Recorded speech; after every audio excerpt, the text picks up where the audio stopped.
Hi, everyone. Thanks for coming back. We're going to do Ken Shoulders number 56 today. And this is going to be a really, really good one. In It was 9 years ago when I actually wrote 80 pages of handwritten notes from Paul Laviollette's work on subquantum kinetics to do with Tesla, free energy, and anti-gravity. And we're going to we're going to go through some of that today, but we're also going to go through a ground penetrating radar report that came from Dr. James Schwartz, who was a really good friend of Paul Laviolette's. And James shared this ground penetrating radar report that was done at Wardenclyffe. And James did find a earth antenna there, and we'll go through that at kind of the very end. But what we're going to do with my papers here is I've chosen, these were 80 pages of handwritten notes that were done 9 years ago, and then they were kept in the private until about 5 years ago when I brought them out to the public, and that's when I put the cover page on them, which says 2021. And Elena Denon was actually the very first person in the world to get them. Dr. Sala soon after that. In fact, after that, I actually sent them to Paul because I kind of forgot about him. And basically, these are my study notes from Paul Laviolette's work. We are going to digitize them and get it so that most people can read them, but we'll go through now. And I just want to describe Dr. James Schwartz, who we're about to watch here in the first interview that we did on my YouTube channel called Technology Envoy. He was really good friends of Paul Laviolette. And all of the work that we're going to go through and look at is basically a contribution of Paul Laviolette and Dr. James Schwartz. These two are probably the most eminent Tesla experts on the planet when it comes to subquantum kinetics.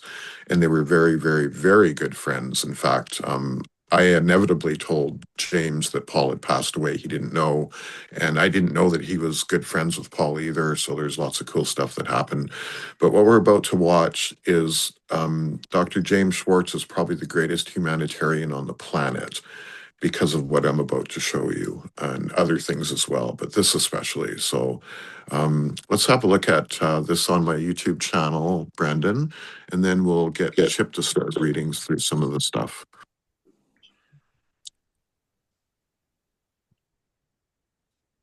You can see my picture. It's about so big, about the size of a shoebox. Okay. Okay. Now it's going to sell all over the world at about a maximum of $30 or $35. That's all. Oh, wow. Okay. And it's only for the very poor districts of the world, because Yeah. 80% of the people living on Earth does not have electricity because they're Wow.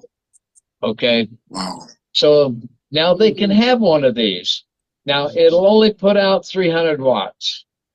Okay. Now I've had this technology way back about 20 years ago when I built the first one out of a transmission from a car. And we had to hoist it up and put it on a pole because it weighed about 50 pounds. And Okay. it had a spike on a gear on the outside off of a bicycle with the spokes with a chain that goes over it. Now the way it worked was I had it about 20 feet in the air, and it all these gears turned a small generator, and it will put out at that time about 150 watts. That big heavy. Okay. Now, and what powered it was it had a 60-pound weight connected to one side of the chain.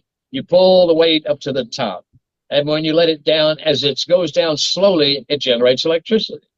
Oh, okay. Now, wow. So back then, that technology wasn't very practical.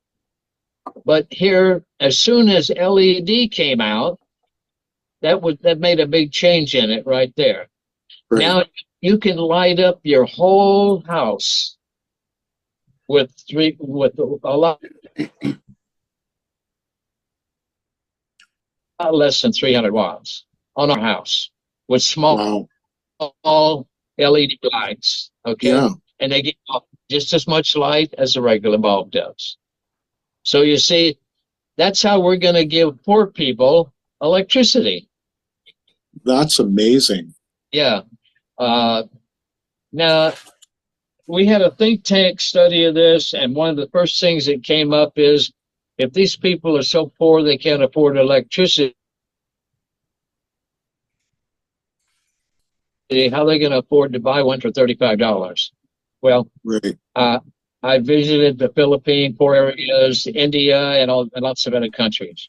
And the way they can have things like say, a bicycle for their kids or a washing machine, they get it through these lenders in the neighborhood.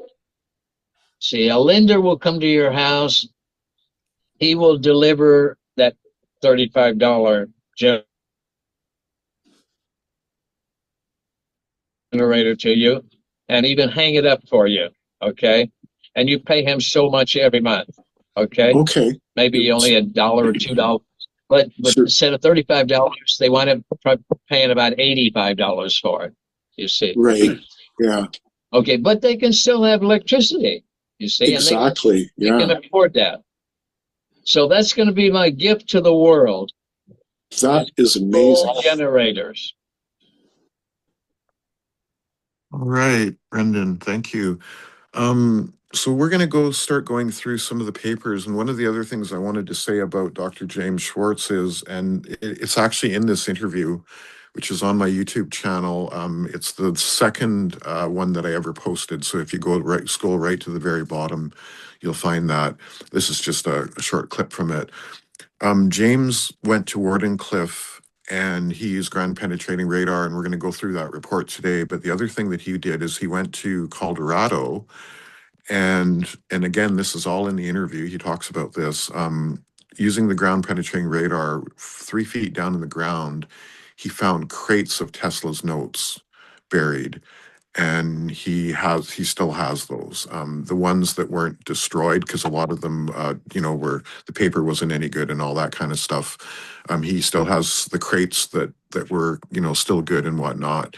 And he talks about that. So he's got information directly from Tesla, probably that no one else has, essentially. He is, I consider him to be the most eminent Tesla expert on the planet, period. End of sentence. So he's also part of this group, you guys. He's actually part of this Sunday group, as a matter of fact. Maybe we can get him in here again at some point. All right. So Chip, let's and Brendan, let's go to the pages here. And what I've done is I've kind of chosen ones that have to do with what we're talking about today. And this is the papers that I wrote 9 years ago, essentially. Okay. Phase conjugate mirror. The silvered mirror surface is replaced with a translucent piezoelectric crystal such as barium titanate, which has nonlinear optical properties. Very important. Nonlinear, very important. Okay. The phase conjugate mirror, in effect, generates a new set of light waves that have the same angle, wave shape, and phase as the incoming light waves, scattered from the target object, but travel in reverse direction, moving back toward the target. The effect appears as though time has been made to run backward, causing the incoming scattered light waves to reverse in their tracks. I just want to kind of jump in here. John Hutchison, when he first started working on the Star Wars program that Ronald Reagan personally brought him into for DARPA, this statement right here is the gold, basically. When they figured out how to do this, then they were able to track missiles and literally shoot them out of the sky. My gosh. Yeah. The effect appears as that time had been made to run backward, causing the incoming scattered light waves to reverse in their tracks without phase distortion, I assume. Okay. The light stays bottled up, confined to a beam that extends among the laser light source. its illuminated light scattering object, and the nonlinear medium of the object, and the nonlinear medium of the phase conjugate resonator. Okay. Since the light waves have no immediate exit, the energy trapped in the phase conjugated resonator can build up very high intensities. Yeah. And go into the next page. Yeah, so the next page doesn't actually follow. I just kind of put that in there. This is the next page is kind of where we really jump in and talk about how it actually the transmitter works, Tesla's transmitter. And one thing that I want to say here, we're going to talk about Hughes Aerospace. Couple things. First of all, Chris Beskar told me that Howard Hughes didn't die when and how they said he did. Second, Hughes Aerospace is probably, maybe other than Stavati, probably the largest aerospace company in the world. They were the world leaders in electrogravitics and always have been. I just wanted to kind of point that out because most people don't know about Hughes Aerospace. So, very interesting. Okay, so I was talking about the Titan Beta modulator.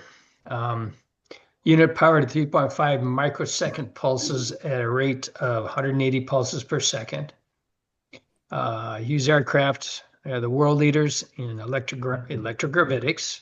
So the reason why that statement is in there is because the radar system that's in the front of the B-2 bomber that makes it anti-gravitic is exactly what we just described there. It was built by Hughes Aerospace, essentially. So that, right. So there's proof in the pudding of what I'm saying, essentially. Very interesting individual, Howard Hughes. Okay. Tesla's magnifying transmitters also function as phase conjugate resonators, and it was most likely known to him. The Wardenclyffe Tower was the largest of his generators.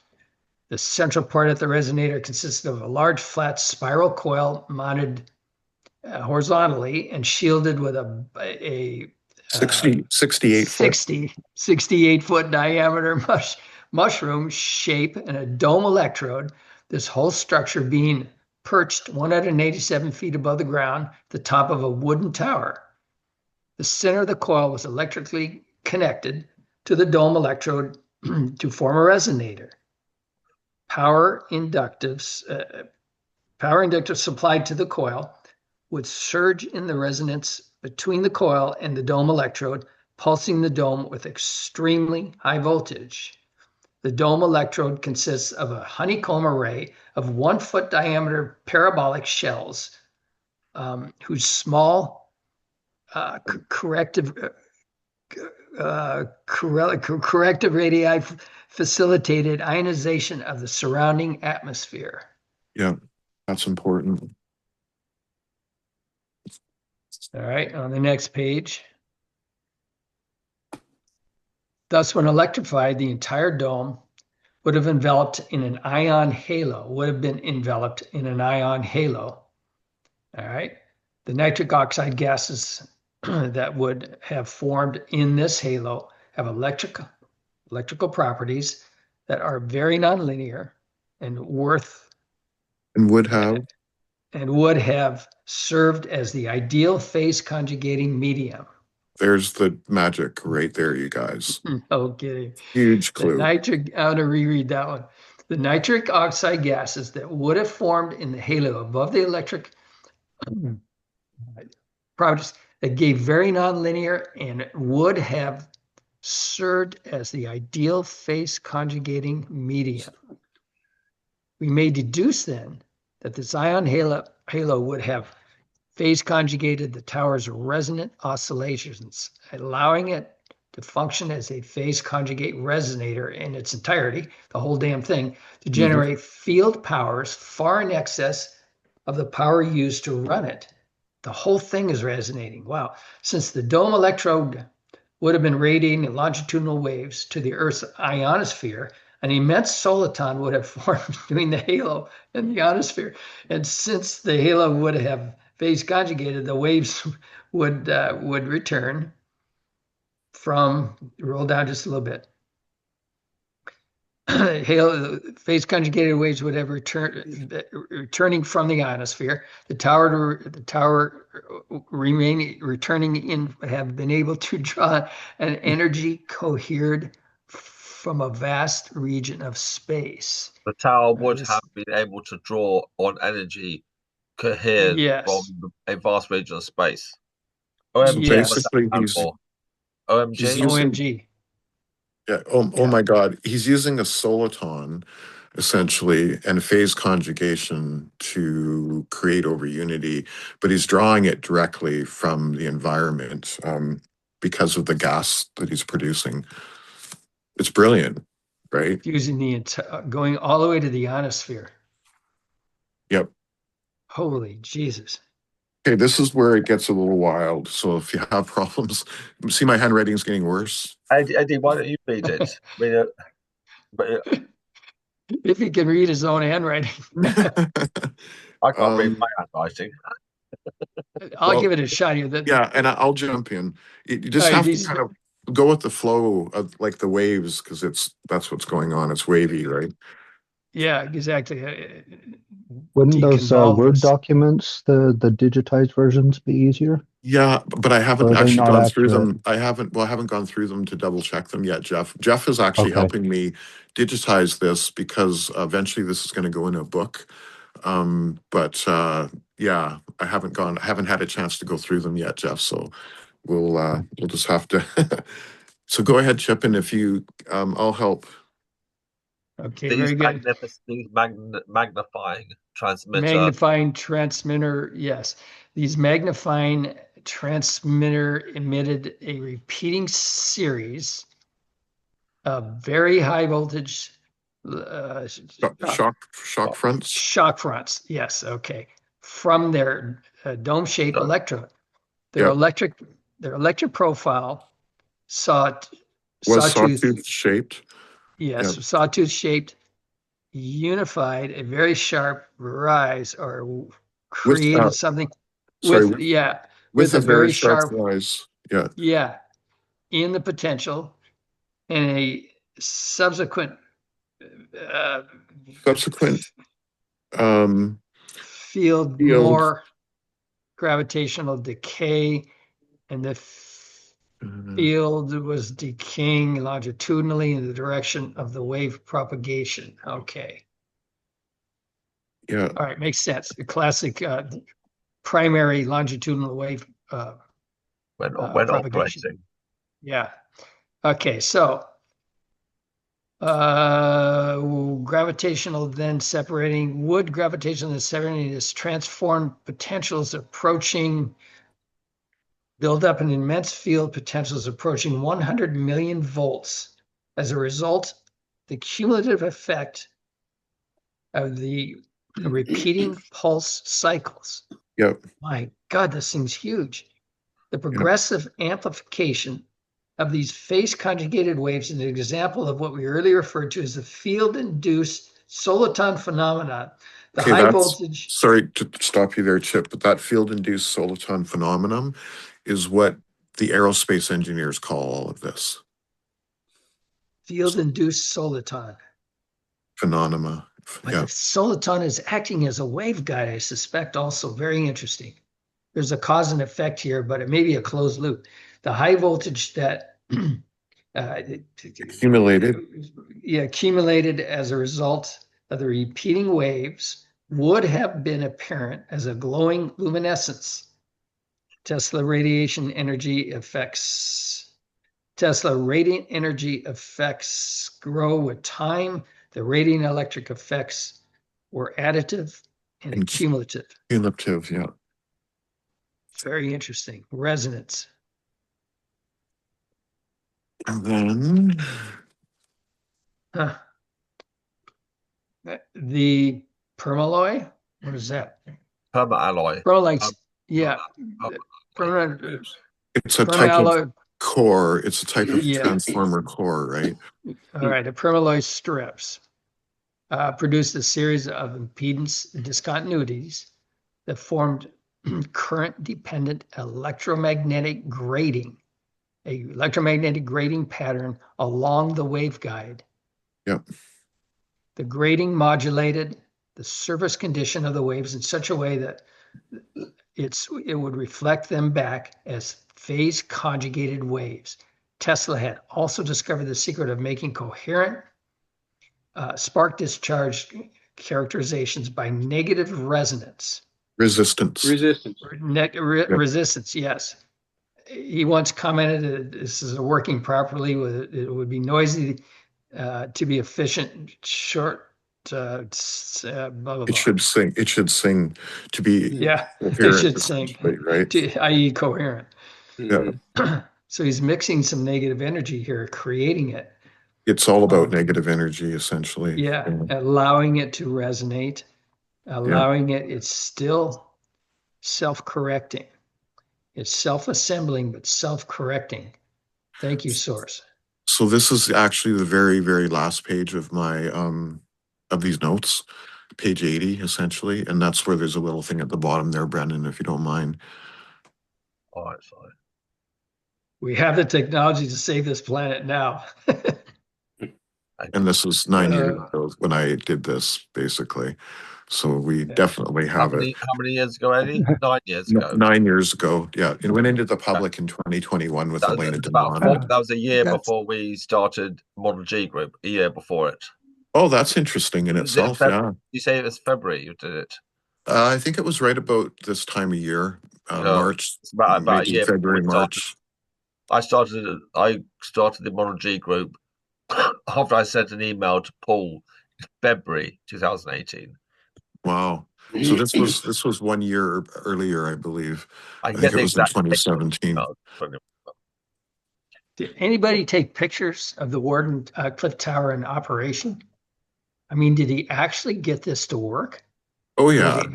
Is he actually creating the Soliton waveguide all the way up to the ionosphere?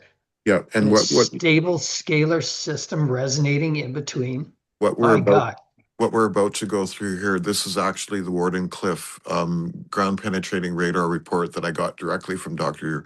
James Schwartz, who you guys saw, who's a very good friend of Paul Laviolette's. And at the end of this, we're going to show you the Earth antenna.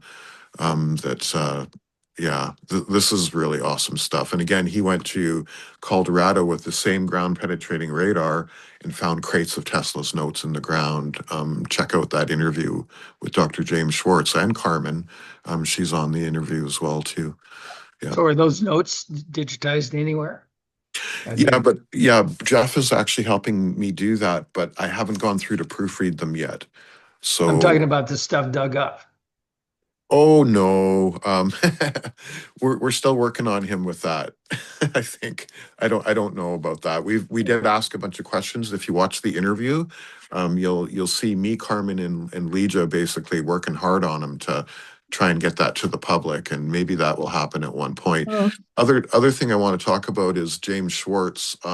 He was Dan Willis and James Schwartz are the best of friends. That's the other thing I want to say. And of course, Dan worked directly with Marcel Vogel. So there's a real connection. Also with Dr. Sala. Dr. Sala's all on this loop as well, too. Yeah. Yeah, sorry, Murray, you were going to say congratulations, something. Eddie. You wrote the secrets of how to do free energy in a major way in an encrypted style that not even the AI can read. That is a great point, Murray. So I never actually wanted to digitize any of this up until Jeff offered that we do it, and only because we're doing it, it's going to be in a book eventually. But you're absolutely right. Maybe that is why because nobody can read that. Basically, AI can certainly, except for Chip, right? Exactly. You beat the AI. I have a very heavy deconvolution algorithm running while I'm reading. Of course. So when we get done this, I will send all of you guys in the group these 80 pages. It will be in 2 different emails because the PDF was too big for one. But you guys are welcome to try and read them. And once we get it digitized, we will go more forward with that. But the other thing to understand and know is all 80 pages have already been gone through and recorded on Brandon's channel. In fact, there's 8 shows, and that was the very, very first thing that we ever did with Brandon's BJD 798 YouTube channel. So it's all there for you guys already, as a matter of fact. So Now, can dictation technology then transcribe that Well- into print? that's what Jeff is helping me with, and we've got it almost done, but I haven't got it proofread yet. Right. So that's why we're not using it quite yet, but we will, definitely, we will.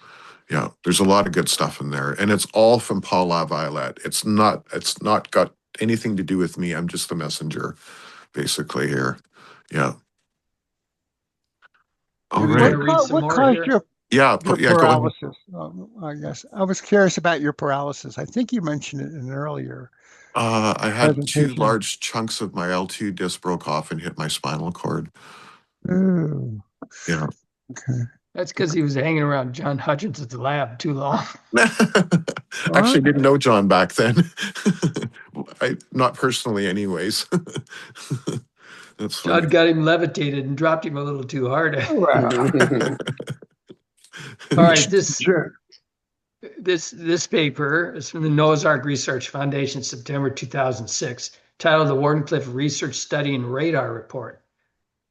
God damn. All right, not many people are willing to talk about the site, but we were able to get this study report from one of the town hall officials. It's from the Shoreham Hamlet study, in particular, in July of 2002, subtitled Tesla Property, circa 1901. The Nikola Tesla Laboratory, most recently known as the Peerless Photo Plant, is located between Randall Road to the west and Tesla Street to the east, between North Country Road to the north and Route 25A to the south, figure 3. It's in Colorado Springs. The original brick building was designed by famed architect Stanford White and financed by JP Morgan. This is Wardenclyffe. This is Oh, Long it is Island. Wardenclyffe. Yeah. Long Island, yes, okay. Yeah. To the south, figure 3. All right, the original brick building was designed by famed architect Stanford White and financed by JP Morgan. It was intended as a location of Tesla's prototype station for the world broadcasting system. Dr. Nikola Tesla, a Croatian electrical engineer, immigrated to the U.S. in 1884, was not only the inventor of the alternating current AC electrical supply system, fluorescent lighting, the Tesla induction motor, and the Tesla coil, but also acknowledged inventor of the radio. Excuse me. A 1943 Supreme Court decision invalidated Marconi's radio patents because of Tesla's prior work. I did not know that. Mhm. Stanford White's associate, W.D. Crowe, designed the 187-foot dome cap tower for the laboratory, but the project was never finished due to insufficient funding. In 1917, property was foreclosed and the tower destroyed. The laboratory and its former tower were not only designed to transmit radio signals, but also the wireless transmission of power. In fact, Tesla's Wonder Tower was the first transmission tower in the world.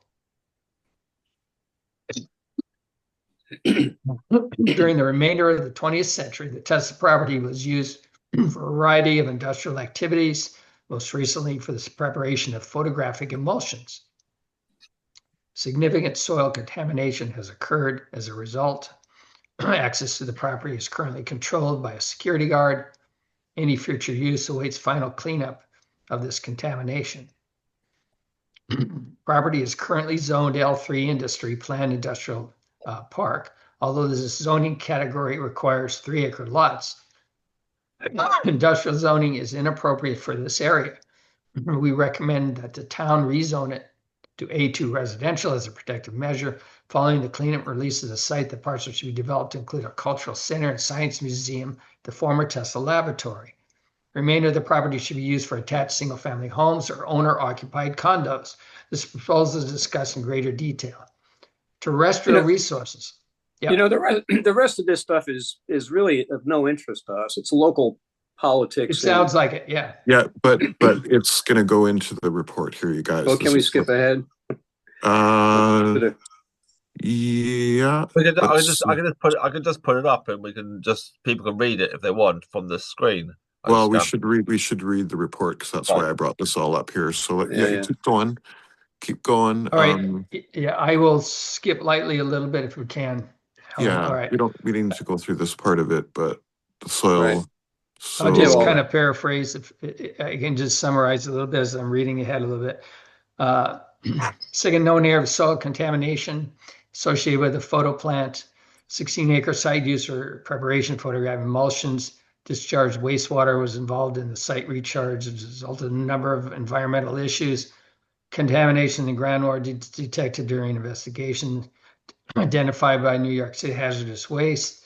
It developed an environmental report prepared by current owner, evaluating cleanup sites contaminated greater depths, contamination a little deeper than expected. Public comment period, scheduled review, blah, blah, blah. New York ensure the site is clean with residential standards. So they want to build homes. All right, recommendations. Soil cleanup for residential sites. Peerless. Photo property. Historic environment aspects of the test site are discussed in detail. On the next page.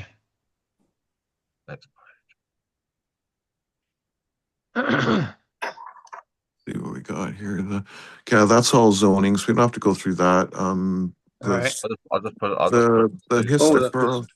So historical Yeah. significance. Yeah, that's probably the place to start. That's historical. All right, so here's an update. Let's try that. The Sherman-Hamlet study update.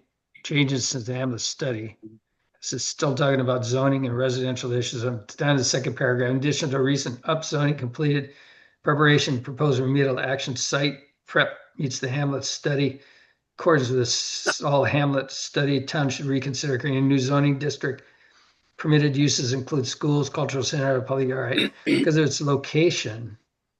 Should possibly dedicate entirely for uses of cleanup. Okay, next page. All right. All our recommendations. Our public use historic cultural center. Noah's Ark Tesla Tower study report. Here we go. This is what we want, yeah. Yeah. We arrived at the site September 27, 2006 at 1 o'clock, introduced our team to a man named Stanley Myers. He wouldn't give his last name, who said that he was the foreman of the restoration project. At first, he wasn't very friendly. After we had a permit, we called someone on the cell phone to get permission to know the current setup, our tent equipment. We found out that this guy was just a flunky security guard, not the foreman. Members of the crew came to see the equipment. After I told them to take some tests, the research project became a little friendlier. Next few days, second paragraph. Our engineer and radar research team found many anomalies in the original report. Some of it didn't jive with our radar readings. There were also many mistakes and other information given to us, even though the special permit, some of the research team is not welcome to the site. They assigned one man to go with us. Heard Tony telling him we're very careful not to out the group. After 3 days, next paragraph, we packed up, headed to the Philippines. Glad to get back. Very amazing fact that camping ancestors got smart from studying Tesla's research. And our short version report is 32 pages, blah, blah, blah. Radar printers are too big of a file. They're driving to see some sort of metal copper was detected at 122 feet from the surface. The reason that we believe it's copper is it looks pretty well intact. Iron would have rusted after 100 years plus. All the cadmium and other chemicals have been dumped by Peerless Photo products that were being dumped by during the time they occupied the problem. From the way the metal is arranged, it looks somewhat connected to the base of the tower. This is its grounding substructure. There were three pieces of metal connected together to form one piece at one end of the three pieces and three pieces at the other end. The three pieces are connected to three large 2-foot square blocks of unknown material, which we believe to be cement. Check the drawing and see what you think. We have been racking our brains and trying to figure out what it's using. Unfortunately, Tesla was never able to finish the tower. We may never know what it was. All right. So this is what really wanted to show you here. When I first saw this, I told James that I thought that it was a quadrupole earth antenna with delta time built into it. And you can see that the little things with the three things coming off, that's your delta time basically built into this antenna. The depth in the ground. Tried it. Yeah, it looks like a trident. The depth in the ground is really important. So if you take that 122 feet and add it to the 187 feet, um, this is the length of the soliton that he was trying to form, essentially. The soliton was formed between the Earth antenna and the middle of the mushroom shape, or the torus, essentially, right? That's where the magic happens with phase conjugation, and that's how this works, essentially. Now, whether he got it working or not, I debate that, actually. I would probably say that it was successful, and that's also part of the reason why it was torn down. Maybe you can read through the stuff that's Okay. All right. Yeah, just had a phone call. I had it done. All right. So we're looking at the trident, the tower's Lorentz quadrupole. Sounds like that the blocks are much softer material than the cement readings. Okay. Pieces of cement scattered around the base. But yes, the geometry is critically important. And 137 is not involved. Interesting. All right. Okay.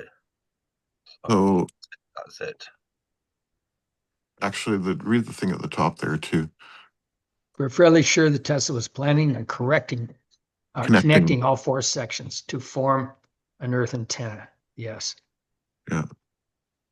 So the wavelength of the soliton is involved in this. So 122 plus 187, but here's the thing.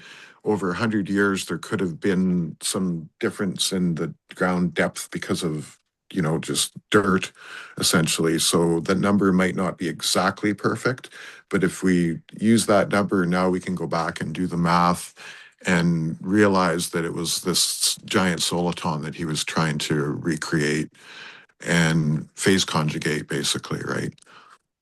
He would have reserved a way to fine tune it, knowing that the exact geometry could not ever be achieved. Okay, I can help with that one.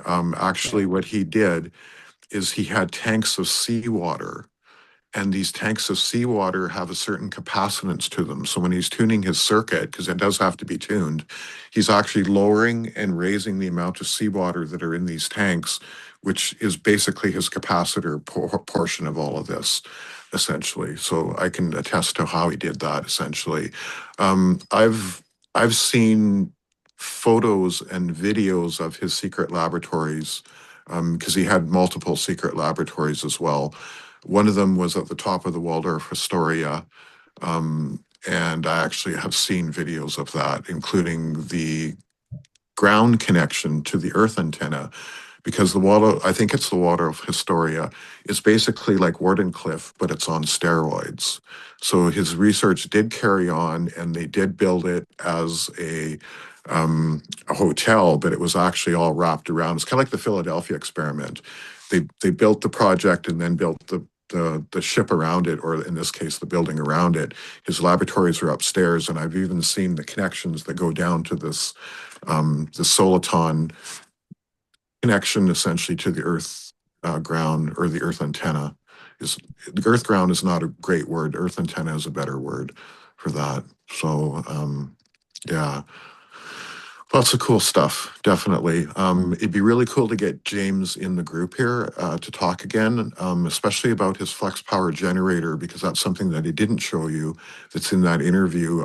He's got working free energy technology that has been going for years, actually. He actually has Bitcoin machines that were given to him by a friend of Elon Musk's, and those Bitcoin machines, there's 4 of them that have been running off of free energy for years. The other thing is James is actually building a 1 megawatt version of the flex power generator to go on. It's already scheduled to go on the grid in Africa. And he's already got the same friend of Elon Musk lined up to have multiple Bitcoin machines, as many as he possibly can. Like if he can run 500 or 1,000 of these things off this thing, he's going to show that to the public at some point here. Dr. Greer also knows about James, because Dr. Greer actually went and interviewed him. I thought it was after my interview, but I checked on it, and he had done that before. So he had also been to and shown the flex power generator I believe. So yeah, James is the greatest humanitarian on the planet, and was a very, very, very good friend of Paul Laviolette. So this is dedicated to James, which we'll send to him when we're done here. Yeah. Where does he live? I'm not going to say because Yeah. he's in the States though. Yeah. If How you old watch is he? if you watch the interview on my channel, it's all there. Yeah. Okay. Yeah. He's old. I don't know. I don't know how old he is. Yeah. He's definitely older than us. Probably a 70s and 80s. probably a generation older. He could even be in approaching his 90s, even. All right. Yeah. James I'm Schwartz. remote viewing 86 for some weird James Schwartz. reason. Dr. James Schwartz, who is best He's on friends the list as well. He's on the email list as well. Wait. Yes, he is. Yeah, and so Dr. James Schwartz, and he's best friends with Dan Willis, also, who I also know as well too, right? And Dan and Elena Denon are really, really good friends. As a matter of fact, at Elena's next conference in Scandinavia, I think it is, Dan Willis is going to be there presenting with her. So, yeah. It's in Stockholm on May 23rd. There you go. She's in France a week before that or so, a week, 10 days before that. Yeah. And these papers that we just read through, again, she was the first person in the world to get them, like literally. And then Dr. Sala about 3 days later. So these have been circulated around for about 5 years now, essentially. But what Moray said about the AI not being able to read them, I never thought about that at all until you said that. That is so cool, actually. Just scan the damn thing in as an image and see if Claude or Grok can read it. Yeah. We'll call Kaspersky encryption. We'll name it after you. Well, there you go. That's very cool. Right on. So does anybody have any comments or anything before we shut the recording off, or what do you guys think? Okay, have a short one's fine. I mean, we do long ones sometimes, don't we? I just a real quick comment. I'm always amazed the intuition of these individuals. And like Moray likes to investigate and his studies and whatnot. Same thing. Tesla always thought really big, it would seem, and he was dealing with quantum processes, but he fractalized, scaled it up into something we could actually touch and work with. Yeah, that's his genius. Yeah, he's responsible for the alternating current and the that's one of his main ones. Yeah, it was Edison who wanted DC current. Yeah, it's a big fight. I know. And that's known in standard physics. That's known in conventional physics. Edison wanted to have DC current, and Tesla was saying no, AC current is better. The dynamo, So I could see Tesla getting a nighttime download. Pulse, very short pulsed, very high voltage devices will stir up the quantum vacuum field. And that might be all he got. It's pre-disclosure, right? It's free will involved. We are expected to fill in the gaps. And so he did a really good job of it. Tesla was from Serbia. Was it Serbia? Yeah. Or Serbia? Yeah. And he would travel to America, went to live in America from Serbia. And an interesting Balkans, the Slavic, isn't it? It's interesting that you brought that up, Brandon, because I know someone else from Serbia, and actually I don't personally know her, but I do know her husband, Chris Beskar, because Chris's wife is an electrical engineer who is originally from Serbia. That's scary. Super awesome, scary. Yeah, but yeah. Wow. There you go. Right. Also, Tesla was before he got proper work. He was the work that he was going to do. He was working in a ditch. There's one or two movies of his life, and he was digging ditches. At one point before he got. Yeah. And I understood quite a lot of his knowledge was done intuitive downloads. He didn't work it Yeah. out from scratch. He was Yeah, he he admitted What- that. Yeah. One thing though, guys, is the narrative that's in the public about Tesla is actually all wrong, because he didn't die poor. He had laboratories, like I said, at the Waldorf Astoria and other places, and he worked with the military the whole time. It was just all super, super classified. They basically built another Wardenclyffe Tower on steroids as the, that was his laboratory. He was operating and doing this stuff the whole time. Just people don't Is it true understand that and know. is it true that he had this kind of thing about when he was eating that the cloth had to be his napkin had to be tidy and things like that. Is that true? Do you know about that? Anyway, I don't know. I mean, Yeah, who? yeah. I mean, you Charles know just more than brought something up. Yeah, I don't know about that part, Brendan, but Charles brought up something very interesting too. Is yeah, Nikola Tesla in 1939 retired as the vice president of worldwide engineering at RCA. And this was the highest technology company on the planet. RCA tubes are still considered, Western Electric and RCA tubes are still considered the very best of the best that was ever built, essentially. Tesla had everything to do with all of it. And to he was make he was two, also a showman. He was also a bit of a showman. Is that right? Like he was he was a bit of a showman. I mean, I don't know. I didn't know him, but I just heard that he was like displaying and advertising his work and things like that. Is that true? That he was a bit of a showman. That I'd say he was probably pretty reserved about what he was show. He did show a lot of things, but yeah, yeah, I, I've read a lot of the stuff that isn't in the public domain on Tesla, including the 400 different ways that he tried to build a light bulb. And when you learn and kind of understand how the man's mind started to work, then you really get to understand what he was all about, essentially, right? what happened to his notes? What happened to after he passed away? Did the CIA Oh, take all his so notes something like so that? Dr. John Trump, which is Donald Trump's uncle, actually went into the safe and yes, took the notes basically. But they did that because he was already working for them in classified programs, and they had to retrieve all of this knowledge essentially. There's a lot of other stuff that he did too, including his death ray, which basically used mercury particles to take down, or theoretically take down aircraft from hundreds of miles away, essentially. It's basically your first directed And energy he was weapon, also saying essentially. basically to JP Morgan, he was saying that wireless the water is it the Wardenclyffe Tower. That we can have energy for It's free. what we just went through, And yeah, then, Wardenclyffe. and then Morgan was saying when he explained it to JP Morgan, JP Morgan was saying, well, where's the meter? How am I Yeah. going Yeah, to make money out of it? yeah. So So and then that so they made him tear down the tower, but what ended up happening was the military said, "Okay, we need you to continue your research."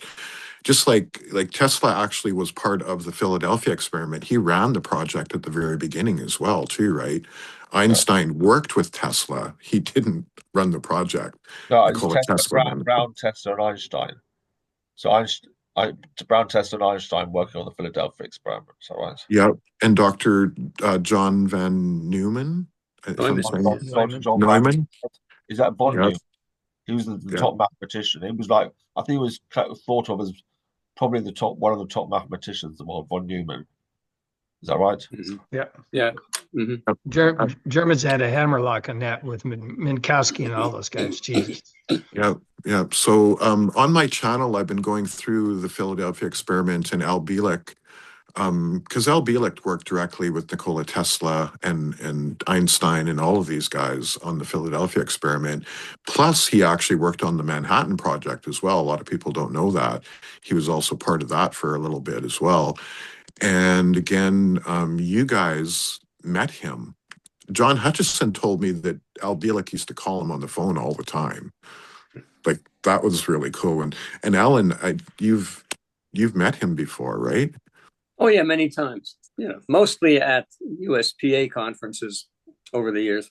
Yeah. And what about Moray? Did you ever get it? I think you did. At the conferences, and I told the story about being in hotel room. Yep. Yep. So it's circles back to how did Al Bielek be transporting across time as kind of like he lived two lives. It reminds me of Corey Good, Hmm. right? And the reason Yep. and the reason I was so impressed with these whole stories, which I'm trying to piece together, it reminds me of things like walk-ins and things like that. I told you the story, the guy sitting there next to me during that episode of showing Al Bielek That's right. impressed me that, Even well, more. how do you know all this stuff, right? It I became I've been puzzling over how these stories. Oh, you live two lives, right? And then you have a time machine story that goes along, trying to piece all that together. I keep coming down to the idea of a walk-in, and it's cemented in for me when Elena, at the end of her talk, the one that you sent me, the first talk, where Hmm. she was freaking out over channeling. Yeah, And yeah. she says, don't. And I said, whoa, where is all this emotional energy coming from? As she was, getting all upset. Don't do that. Don't do that.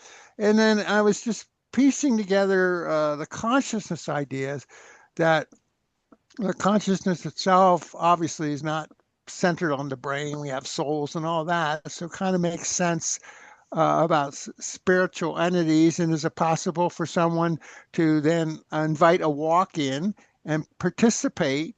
And I think Al said something like that as I talked to him about. I was puzzling over, and the puzzle was over consciousness. How does Yeah. somebody have knowledge from two different lives? And of course, you read stories about reincarnation memories and things like that Yes. over the years. So kind of, as I piece it together logically, how can all this stuff fit together?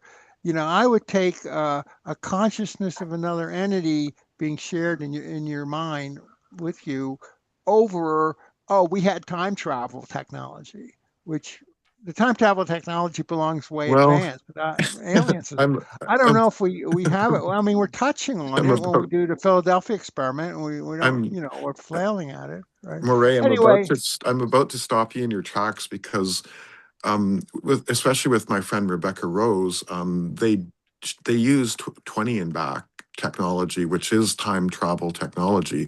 Essentially, what they do is they send you off on a 20-year mission, which she did three of. And at the end of that mission, they bring you back seconds before you left, basically. So that's how they wipe out those sections. And then if you choose to do it again, in Rebecca's case, there was no choice. She was part of the deep state, or the German secret space program known as the Dark Fleet. So she was abducted. So she had no choice in the matter. She's the only person that I know of who has physically seen a reptilian before. And she described it to me and what happened and whatnot. So these technologies are all locked up in the secret space program that William Tompkins designed. And David Wilcock has a lot to do with all of the knowledge coming out because he was very good friends with William Tompkins back in the day.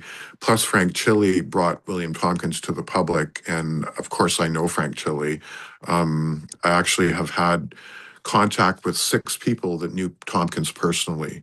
So it is all locked up in the Solar Warden program, which was the good secret space program ran by the Navy, which is now called Space Force, essentially. yeah. So Yeah. now that I guess that gets to hits the nail on the head as far as what I perceive as a contradiction. So for the only way for us to be that advanced, both flying saucers or big craft, as well as a time travel type technology, my concluded it had to be gifted. It has to be from advanced civilizations that make contact and are gifting it to us to make this story fit together coherently, because this jump ahead that we all of a sudden kind of screwing around and just have bits and pieces on warping space time. Philadelphia experiment, we're kind of flailing on it. John Hutchison is a great example, right? He's kind of twiddling things and playing with it to go from that. Okay, we're starting to see we can manipulate this fabric of space time, and all these wormhole, all these ideas come to life. going from that, which I believe is possible, to an advanced mature technology. We have it all developed.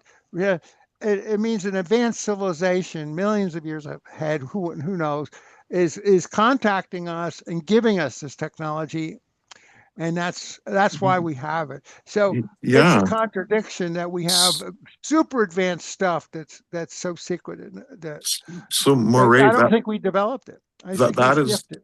well, you're partially right, because that is the whole story of William Tompkins. It's called Selected by Extraterrestrials because Tompkins he had others, but especially these two secretaries, Jessica and I can't remember the other one's name, Tiffany.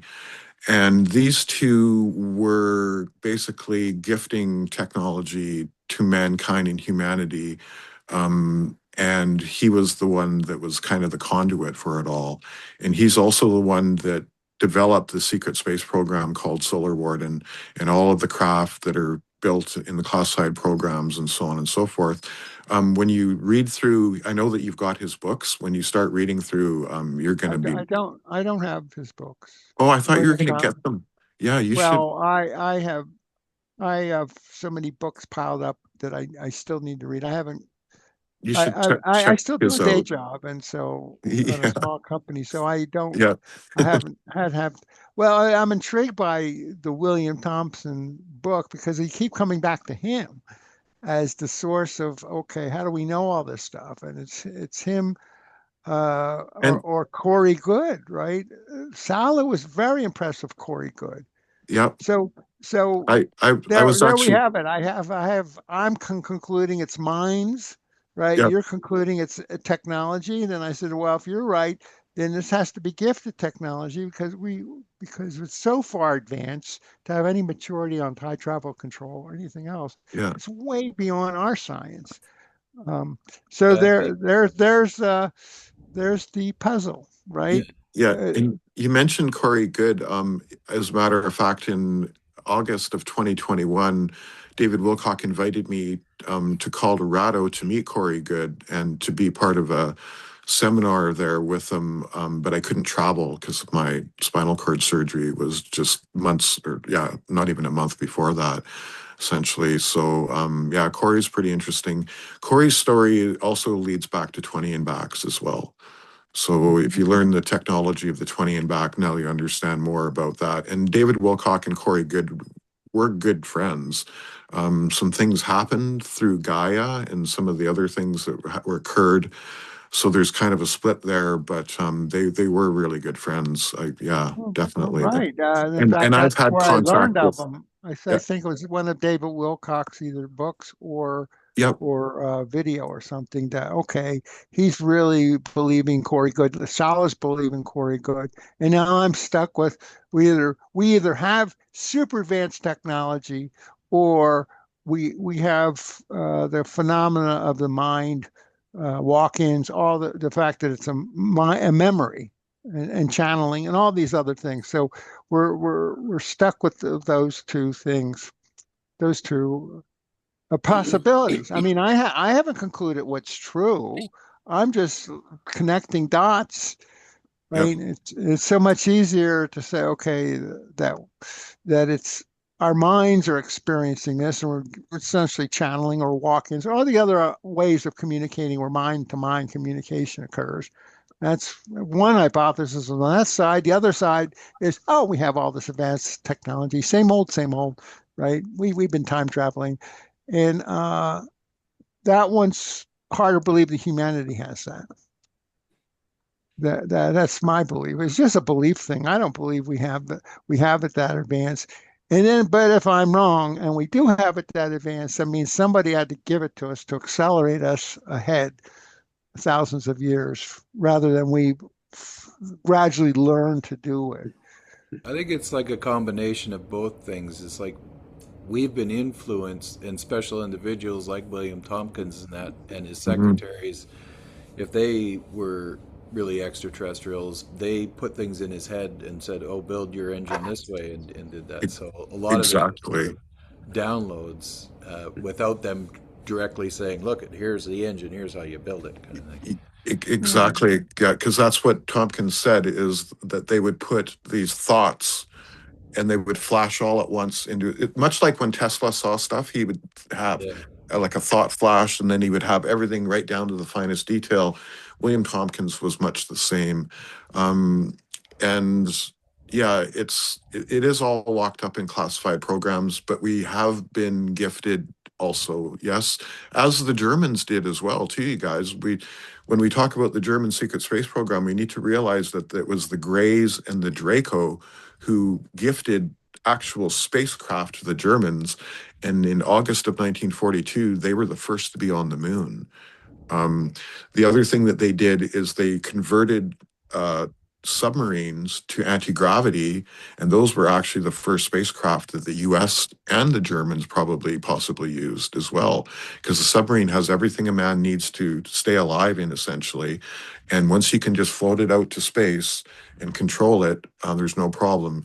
There's a movie called Above Majestic that was produced by David Wilcock and Corey Goode, and William Tompkins is in that movie, and William Tompkins passes away halfway through that movie.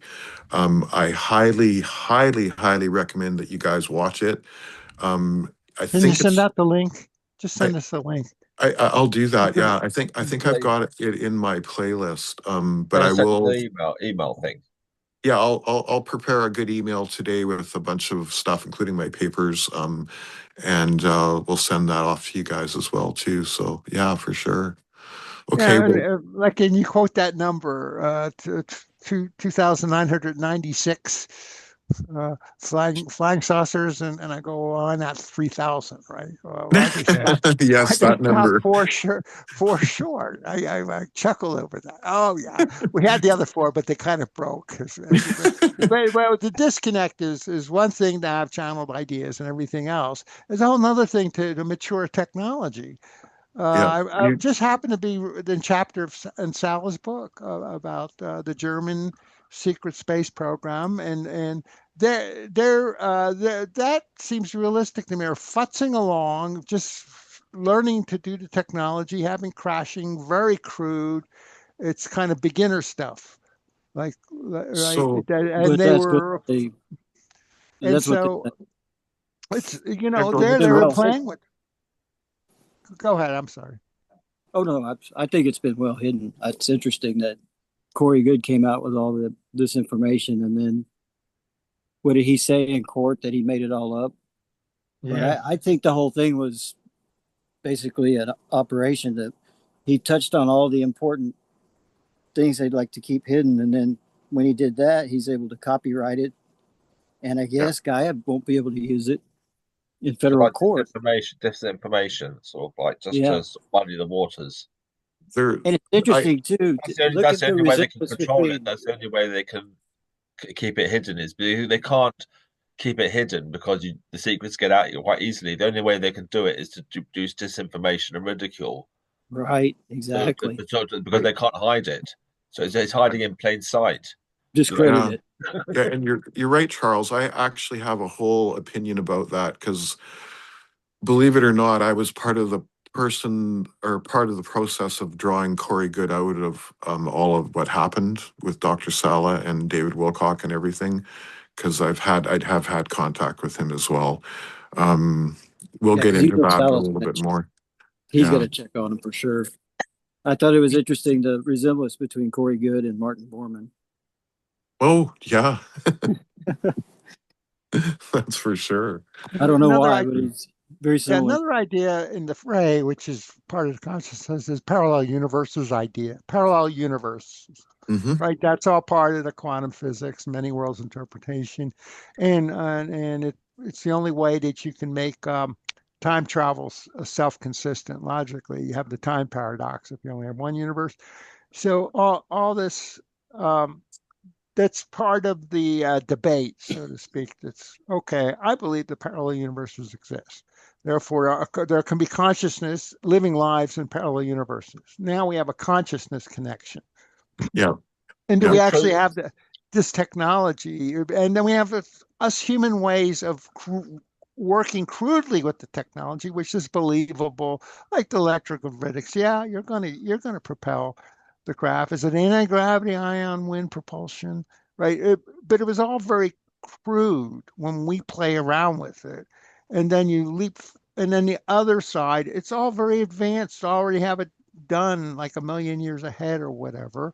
And then you have people saying it's absolutely true, and everybody else says you're making that up because it's unbelievable that, oh, we invented it that fast. So I throw the other, okay, we did it in a parallel universe, right? So, There you go. so Laurie, there's something else that I'm going to provide with you guys today in these emails, and this is a MUFON presentation that Frank Chile did on the Rockwell space chart and on William Tompkins' work and on the secret space program and the Rockwell space chart and NASA and blah, blah, blah. It is spectacular, and it was actually done exactly the same day that I had my Zoom call with David Wilcock when he started describing Stavati Aerospace and Chris Beskar and everything else. And that exact same day, Elena's second book, We Will Never Let You Down, was printed.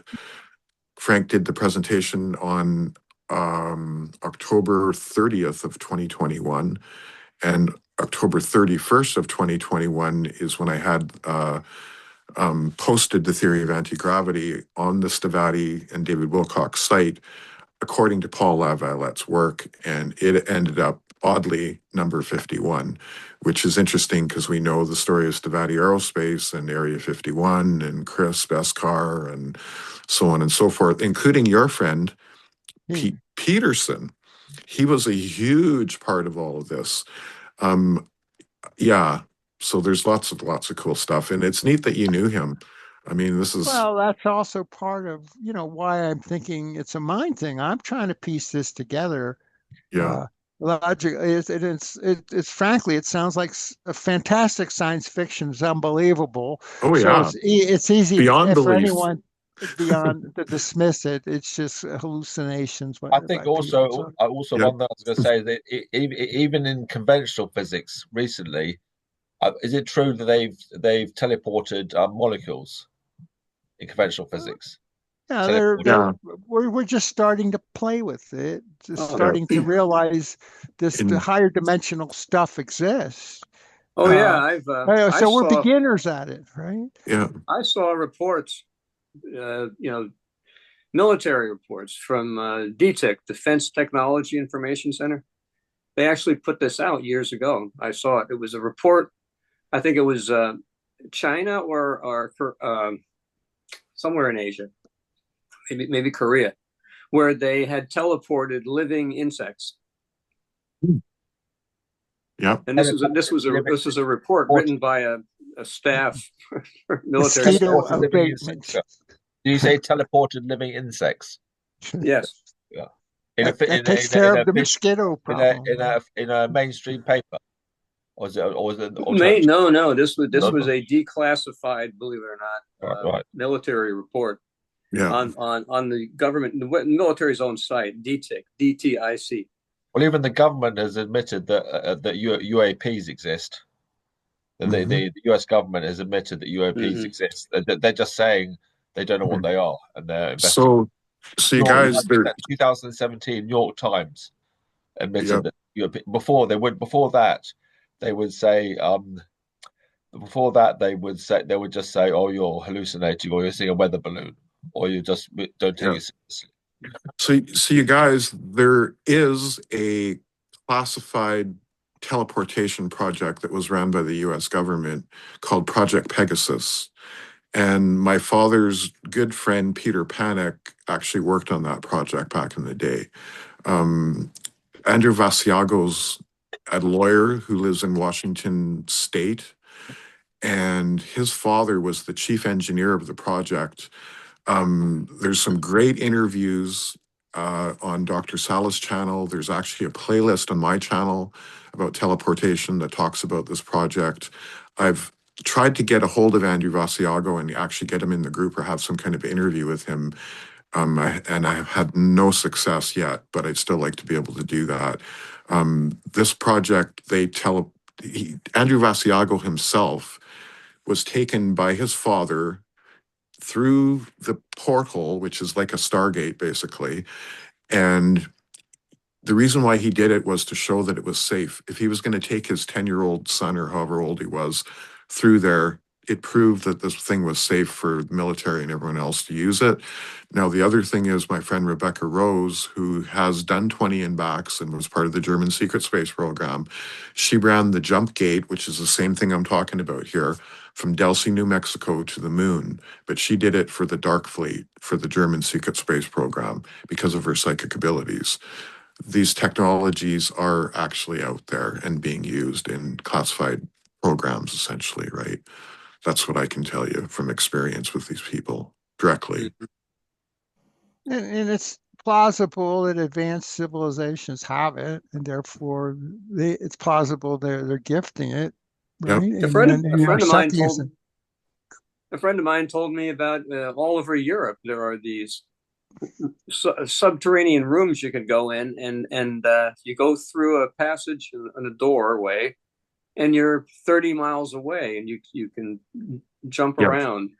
Yep. And the reason that he found out about it was because there's old church records that were kept in all the churches over those centuries.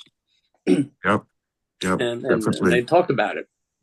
And of course, the movie Stargate, you guys, that's full disclosure, basically, right there. That Stargate is essentially the Project Pegasus setup. And Star Trek as well, and Star Wars, Star Trek, Star Wars, Yep. and Stargate. Yep.